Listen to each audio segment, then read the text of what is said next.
This is the story of the day before I aired on Shark Tank. It's November in Columbus, Ohio, which means it is cold as shit outside. I find myself in a rough part of town, and I'm sitting in my car at a red light. I see a woman carrying a baby who's frantically running up to the cars in front of me. I'm guessing she's asking for a ride, and they're turning her away. She comes to my car, and I hit the button to roll the window down, letting the cold air from the outside come in. With a stressed, hurried voice, she asks, "Can you give me a ride, please?" I say, "Sure, hop in." It is so cold outside, no one should be walking, let alone with a baby. My window is still down while I unlock the doors to the car, while at the same time I reach over to the passenger seat to move my bag to the back seat. When I'm leaning over the seat with my eyes still on my bag, I hear yelling coming from my window that's still down. Someone's yelling, "Don't unlock that door! Don't unlock that door!" I hear this voice and I sit up and I start to turn to look out my driver's side window. Before I can understand what is happening, a hand reaches through my window and punches me in the face. I don't know what is happening. I can't even see the road. All I can think to do is stomp on the gas pedal. It's fight or flight, and I'm getting the f*** out of here. Luckily, the cars ahead of me have already gone, so I don't hit anyone while I speed away. I now have my eyes on the road when I hear a crying coming from the back seat. I hear the woman say, "I am so sorry. This is so embarrassing." I had no idea she was there. The woman I was trying to pick up climbed in the back seat when I unlocked the door. When I got punched in the face, I just reacted and pressed on the gas. She hopped in the back seat to get away from the man faster. I have picked up a lot of people alongside the road in the past, but this is a first for me. We are driving at a steady speed with traffic, and I'm trying to get her to calm down. At this point, I have so much adrenaline, I can't even feel that I just got punched in the face 2 minutes ago. She's telling me that the man who hit me is her child's father and that he has been beating her and she has been trying to leave, and today was the last time he put her hands on her, so she left. I'm asking her if there's a safe place I can take her. Maybe a family member's house, a church, a friend. As I'm asking her this, a minivan comes speeding around me and turns to block off both lanes of traffic.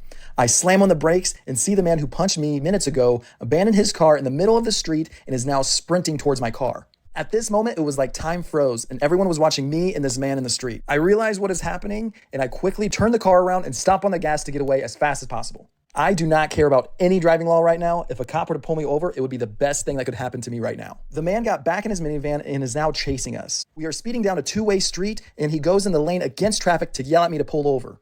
Cars keep coming towards us and he slams on his brakes and will get behind me until they pass. His van is significantly faster than my Volkswagen Jetta. I desperately pray for more cars to come so he can't pull ahead of me. He's trying to position his van in front of my car so he can turn and block off the street again to stop me. At this point, the lady in the back seat is slapping my shoulder while yelling at the top of her lungs, "Pull over, he has my 4-year-old in the van." I say to myself, there is no f***ing way I'm stopping this car. This goes on for miles. There has been at least 10 cars that passed us to slow him down. I have no idea where I am, but I'm terrified that I'll get into traffic and I'll have to stop the car. We come up on an intersection at the same time his car is about to be in front of mine. I slam on the brakes and turn right at the intersection while he continues to go forward. I speed away and keep making turns to make it harder for him to find me again. I realize I have lost him and I call 911. I hide in the back of an apartment complex where I can see everyone coming in and coming out and I can quickly get away.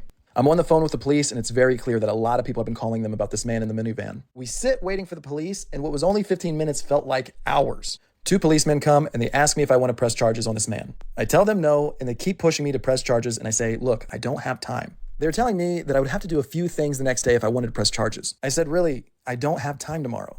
They say back to me, "What could you possibly have to do tomorrow that you can't press charges on a man that punched you in the face and chased you down in a minivan?" I look at him and I say, "I'm going to be on Shark Tank." The police look at each other and look back at me and go straight into Shark Tank mode.